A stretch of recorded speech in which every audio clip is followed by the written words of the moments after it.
Indian navy का शुक्रिया। India जिंदाबाद।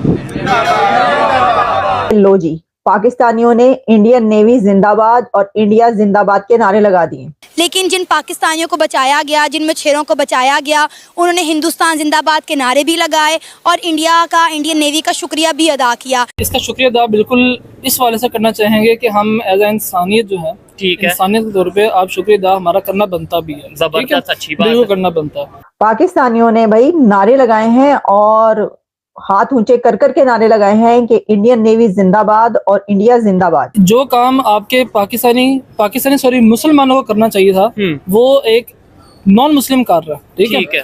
मसला ये है कि नंबर 1 तो हम हैं, तो काम दूसरे कर रहे हैं नंबर 1 वाले। ये भी तो आप देखिए एक एक्सेप्ट करना। पाकिस्तान है भारत, एक ओपिनियन तो पाई जाती है कि कोई हर्ज नहीं है भारत के साथ तिजारत करने में।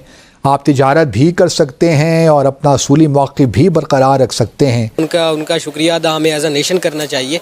सिर्फ मैं इंडिविजुअल नहीं बल्कि सबको करना चाहिए कि उन्होंने सिर्फ वो कोई 22-23 जाने नहीं बचाई बल्कि 22-23 ख़ानदान बचाए हैं। अमरीकी सदर जो बाइडेन ने वज़ीर आज़म शहबाज शरीफ को ख़त लिख दिया है और ख़त में अमरीकी सदर ने कहा कि पाक अमरीका शराकतदारी दुनिया की सलामती के लिए अहम है। और 2019 से पहले तो भारत के साथ हम तिजारत करते थे, तो हमें तो उस वक्त भी इकनॉमिक क्राइसिस में थे। तो ये किस तरह हो गया एकदम कि भारत के साथ अगर हमारी तिजारत होगी तो हमारे सारे इकनॉमिक मसाइल हल हो जाएंगे। 23 पाकिस्तानी जो कि आज बचाए गए हैं, यकीन करें एक एक पाकिस्तानी जो है वो पीछे एक पूरी फैमिली को बिलोंग करता है। तो आप ये ना कहें 23 पाकिस्तानियों को बचाया, मैं समझता हूँ कि 23 ख़ानदानों को जो है आज बचाया गया है। ऐसा करना चाहेंगे कि हम एज ए इंसानियत जो है, ठीक है, इंसानियत के तौर पे आप शुक्रिया अदा हमारा करना बनता भी है। जबरदस्त, अच्छी बात बिल्कुल है। करना बनता है, क्योंकि जो काम आपके पाकिस्तानी मुसलमानों को करना चाहिए था, वो एक नॉन मुस्लिम कर रहा है। पाकिस्तानियों ने भाई नारे लगाए हैं और हाथ ऊंचे कर कर के नारे लगाए हैं कि इंडियन नेवी जिंदाबाद और इंडिया जिंदाबाद। ये भी होना था, तो ये तो आपको पता है कि ये तो होना ही होना है। और उसकी वजह आप जानते हैं कि जो हमने खबर आपको दी थी कि पाकिस्तान के 23 जो फिशरमैन थे उनको रेस्क्यू किया गया है। 23 पाकिस्तानियों को रेस्क्यू किया है इंडियन नेवी ने। तो उसके बाद उन्होंने उन शुक्रिया तो अदा करना था। पाकिस्तान की अथॉरिटीज अगर थैंक यू नहीं बोल रही, शुक्रिया अदा नहीं कर रही, लेकिन जिनको बचाया गया वो तो थैंक यू बोलेंगे, वो तो कहेंगे। तो ऐसा ही हुआ है। और इसमें हमारे पास जो है वो वीडियो भी मौजूद है जिसमें वो इंडिया का शुक्रिया अदा कर रहे हैं, थैंक यू बोल रहे हैं, नारे लगा रहे हैं और जो जिनको बचाया गया है अपना नाम बता रहे हैं। और इसी के साथ हमारे पास एक और वीडियो भी मौजूद है। अब वो वीडियो है तो किसी प्रोग्राम की और लिखा तो उसके ऊपर ये हुआ है कि वो कोई कश्मीर के बॉर्डर की कहीं पर है, लेकिन वहां पर इंडियन मुस्लिम क्या कह रहा है और पाकिस्तान के लिए भी क्या कह रहा है। लेकिन पहले हम आपको ये बताते हैं कि जो फिशरमैन थे और जो जिनको रेस्क्यू किया गया और जो ये रेस्क्यू ऑपरेशन था वो कितना मुश्किल था। 12 से 15 घंटे ये मिशन जारी रहा और उसके बाद इनको बचाया गया। अच्छा, हुआ ये है कि उसके बाद इंडियन अथॉरिटीज की तरफ से वहां पर जो इंडियन नेवी की टीम थी उसने पाकिस्तानियों का फुली चेकअप किया है, मेडिकल चेकअप हुआ है उनका। वहां पर उनको ट्रीटमेंट दिया गया है, उनको ये देखा गया है कि कहीं उनको कोई चोट तो नहीं लगी, कोई जख्मी तो नहीं है, कोई प्रॉब्लम तो नहीं है। उनको थॉरोली चेक करने के बाद फिर उनको जो है वो वहां से निकाल के उनकी सफर की तरफ रवाना किया गया कि जनाब अब आप आजाद हैं। उनको जो आजाद किया गया, आजाद कराने के बाद पाकिस्तानियों का चेकअप हुआ है। उनको जो है मतलब ये कि जाहिर है मेडिसिन तो आपको पता है लोगों को देने के मामले में इंडिया जो है वो सबसे आगे है, तो वो उसने उनका भी देखभाल की कि भाई किसी को कोई प्रॉब्लम तो नहीं है। और उसके बाद उनसे पूछा कि ठीक है आप सब लोग, उन्होंने कहा जनाब। और उसके बाद फिर उन्होंने बाकायदा एक मैसेज रिकॉर्ड करवाया। मैं आपको मैसेज सुनवाई देती हूँ, आपको हाथ जो है वो दस्ती के दस्ती आप मैसेज आप ये सुन लें वो क्या कह रहे हैं और इससे आपको अंदाजा हो जाएगा कि ये जो इंडियन नेवी के जिंदाबाद के नारे लगे हैं तो भाई ये हो क्या रहा है। मैं अमीर खान हूँ, मास्टर हूँ इस लॉन्च का। अल इस्लाम बोर्ड है। 8 दिन है, मैं ईरान से निकल के आ रहा था समंदर। मुझे सोमालियों ने आई चेक किया हुआ है। कल दोपहर 3 बजे रात से इंडियन नेवी मेरे पीछे लगी हुई है इमदाद कुमक के लिए। पूरी रात इन लोगों ने मगजमारी की, जोर लगाया सोमालियों से। आज पूरी दिन, अभी दिन की 4 बजे होने वाली है, इंडियन नेवी ने मुझे आज़ाद कर दिया। सोमालियों को निकाल दिया है। अभी मैं आज़ाद हूँ। इंडियन नेवी का शुक्रिया। इंडिया जिंदाबाद।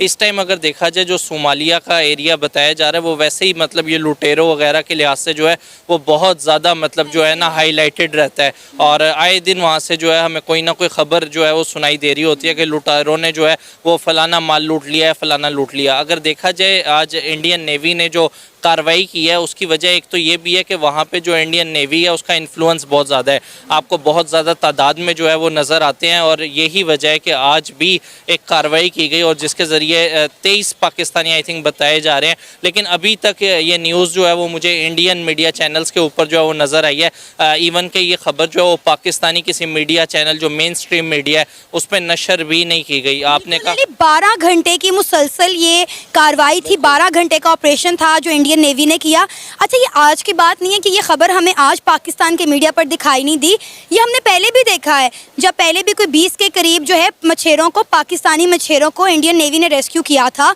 तब भी जो है ये खबर हमारे चैनल पर नहीं चलाएगी थी। लेकिन अगर आपको याद हो कुछ अर्सा पहले की बात है, हमारे कोई 1 दर्जन के करीब जो है मछेरे लापता हो गए थे। हमारी जो पाकिस्तान की नेवी थी कई दिनों से उन्हें ढूंढने की कोशिश कर रही थी, कोई 5 दिन 6 दिन उन्होंने ढूंढने की कोशिश की, जब नहीं मिले तो उन्होंने सोचा कि अपनी गवर्नमेंट से बात की जाए, पाकिस्तान गवर्नमेंट इंडियन गवर्नमेंट से बात करे ताकि इंडियन नेवी की मदद ली जाए और पाकिस्तान के जो मछेरे लापता हैं उनको जो है वो रेस्क्यू किया जा सके। एक तरफ हम बात करते हैं कि हमने इंडियन नेवी की मदद लेनी है अपने लोगों को ढूंढने के लिए, लेकिन जब इंडियन नेवी को इस तरह का कारनामा सर अंजाम देती है तो हमारा मीडिया और हमारे सियासतदान दोनों खामोश नजर आते हैं। जी सना, आप बिल्कुल ठीक कह रही हैं, और ये कोई पहली दफ़ा नहीं हुआ, और मैं समझता हूँ कि अगर इस तरह की कोई चीज़ होती भी है तो उसको ना सिर्फ बाकायदा मीडिया के ऊपर दिखाना चाहिए, बल्कि ये दोनों कंट्रीज़ के जो ताल्लुकात हैं उनको मज़ीद बेहतर बनाने के लिए जो है वो इन चीज़ों को हाईलाइट करना चाहिए।